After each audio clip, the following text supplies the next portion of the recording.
Hi, my name is Andreas Dahlqvist, and I'm the CEO and CCO of a creative agency called NordDDB. We firmly believe that the best ads really don't look like ads at the moment.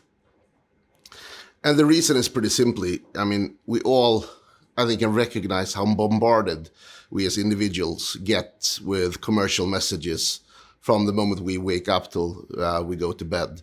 And it's something like 5,000 commercial messages a day that is hitting us. And people are opting out. This is a chart showing people using ad blockers across a bunch of different countries. And the Nordics is pretty high up there. So it takes more to really reach through and break through for brands at the moment, probably more now than ever before. So that's why the best advertising really don't behave like what we think ads behaves like and looks like. So I'm about to take you guys through a case that we did for Volkswagen. A case that took them to become the most talked about brand online during the period that we ran this effort. It also picked up the overall Grand Prix winner in the YouTube Awards and snatched the gold in media innovation. So this particular case is about an effort in a marketing campaign we did for them in 2019. It's the winter campaign. And usually if you look at this region, the Nordic region, a lot of the winter campaigns tend to be very tactical. You're throwing in an extra ski box for free, or extra winter tires, all to really drive some real traffic to the retailers and the showrooms. Well, we decided to do the exact opposite to that. And we created the No Showroom. A showroom that we placed in the middle of nowhere with the possibility that it's quite likely that no one actually would find it. And then if you look at the ad car formula in general, I'm being a little overly generalistic here perhaps, but it kind of sits somewhere here, right? It's an epic landscape. You add some epic music to that, and you have a car driving on a serpentine road or an S-curve. Everything tends to look the same and behave the same. You tend to block this out and you even forget who's actually really the brand advertising. So we didn't really make another car ad. We decided to make a movie trailer instead. So to do that, we turned to this guy, Jallo, who's a cinematographer, to shoot the whole campaign. And that guy is usually doing this kind of stuff, So really going after this, launching it more as a blockbuster or maybe even a game launch.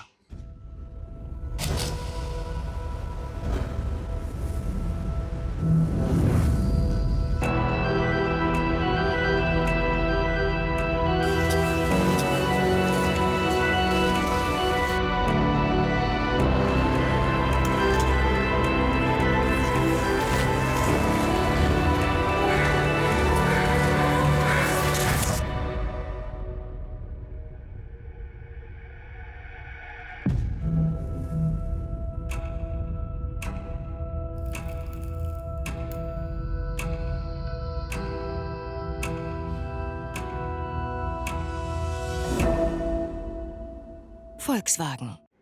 And as you see, it kind of behaves a bit differently, the whole kind of take on it. And it flaunts the whole effort almost like it was a movie kind of name coming up, the first thing that happens. And even the logo kind of being flaunted at the very top of this film, which is kind of usually the other way around when you make car commercials. And then obviously it's also shot in a way that made it possible for us to really kind of turn it into shorter formats. And make it into bumpers and pre-rolls that work really effectively. So this is kind of like the overall kind of launch on how we first put this effort out into the world. Another thing that I want to take a look at is the fact that Volkswagen has a very long-standing sponsorship and partnership with the Swedish ski team. And usually, I think these kind of partnerships usually sit outside of what you do in your advertising, and especially the brand advertising. But here's the thing. This is a massive asset if we want to create something that engages with people in a different way. Because I think if you want to create advertising and communication for brands that really break through in a way that doesn't really behave like ads, this is the holy grail. To us, pop culture is the holy grail. We want to make sure that brands breaks through outside of kind of the media we buy as a presence, and get people to talk about the brand and engage with the brand. And I think way too often, brand owners and agencies are kind of okay with playing on the fringes of pop culture. We create the message from a brand and we try and kind of get people to take notice. But it's not really where people are living. People are living in the center of pop culture as it looks in our everyday lives. And that's anything from politics to entertainment, the latest music, films, big conversation topics and so on. And very often it's also about sports. So for us to actually have an asset like the ski team to partner up with in this campaign, we really embraced it and put it really as a core component to the campaign. So for us, it was less about a sponsorship with these guys, and we looked at them as great influencers. They have great followings, they're fixed stars for a lot of people, and when they actually engage with their audience, people listen. So basically, we rolled out the whole effort around the No Showroom across a bunch of different media. So as you see here, it's anything from YouTube, obviously, but then across pretty much every other channel as well. So it's a really broad launch. And here's how the whole thing played out. So the No Showroom really is about a challenge to figure out where this showroom sits. And we made it really hard, and we realized that might be actually a possibility that no one showed up. But we made it possible. So we wanted people to have a chance to get there. So we started to hide clues everywhere. And those clues, you could go to our campaign hub and start to unlock the coordinates for where the showroom actually was sitting. At first, we made it easy. We didn't think it was easy at the time, but in hindsight, it was probably too easy. We used our newspaper ads or magazine ads and started to hide these clues in every communication piece that we did during the campaign. And on the website, of course, as you see here, we hijacked, the license plate of a random car on the Volkswagen website and hid another clue there. We picked a single billboard in the hometown of the ski team's biggest star. You can see on their jacket there's another clue.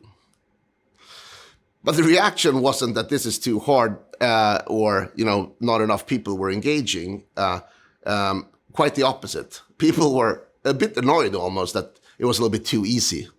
So after the first kind of wave of clues, we made it really hard. So one of the clues we hid in Volkswagen's newsletter, and as you can see here, the text is on white, so you actually had to highlight it to find it. We leaked the phone number to the same skier, the most famous of the ski team skiers, on their social channels as they were posting their workout schedule. It just happened to be a post-it note there as well, almost left by chance with her phone number on it. And if you called it, her answering machine or voicemail picked up and basically gave you the next clue. And it's kind of fun to see this kind of effort really take off. And we were really surprised to see how much attention and engagement it really created. And you're starting to see a lot of comments. This is one from a teacher that started to use it in his education.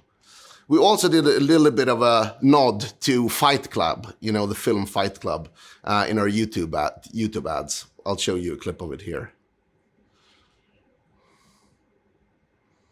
So you probably remember, if you've seen the film, that in the film they're basically replacing a single frame of film with something else. So did we. And you actually had to then, with that single frame just flicking past, you had to go back and pause at the right moment to get the next code. And the funny thing here is that if you look at like the most popular searches around Volkswagen at the time in this region, Volkswagen Sweden Tyler Durden started to pop up as the second most Googled or YouTubed search phrase, which is pretty interesting. We didn't even comment on Tyler Durden, obviously one of the main characters in Fight Club, but the internet picked it up and started talking about it.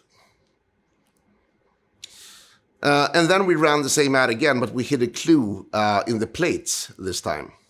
And then it kept going. We planted a clue on the global broadcast of a big ski competition. As you see in the background, there's a sign with another clue on it. So these clues were everywhere. And Sweden went bananas. And these are some of the comments that we got through the campaign. I spent over 50 hours looking for clues. Anyone have a helicopter I could rent? I've gone through your entire website, Instagram, Facebook, and YouTube looking for clues. But quitting is for losers. I can tell you where the car is if you pay me. And so on and so forth. So the whole thing created this massive engagement, more than we actually dared to hope for. And it didn't really behave like your standard advertising campaign, right? It invited people in to be part of it. It was actually really hard to be part of the campaign. You had to work pretty hard to engage and find the solutions. We had some really good results with this. Their Instagram following bumped up 60%. As I said at the beginning, they became the most talked about brand online during this period. And the traffic to Volkswagen's website rose by almost 700%. And also some really tangible kind of sales driving numbers here as well. The price quotes that people actually ask for with the dealers went up 60%, and so did the test drives. So this is one of the most successful campaigns in Volkswagen Sweden's history, and it is a tactical winter campaign for them to really push people to convert with the vehicles that they have that is fit for the winter. And it took them from trailing behind the number one brand to overtaking them and becoming the number one car brand in January, when this campaign ran. That's it. Thanks.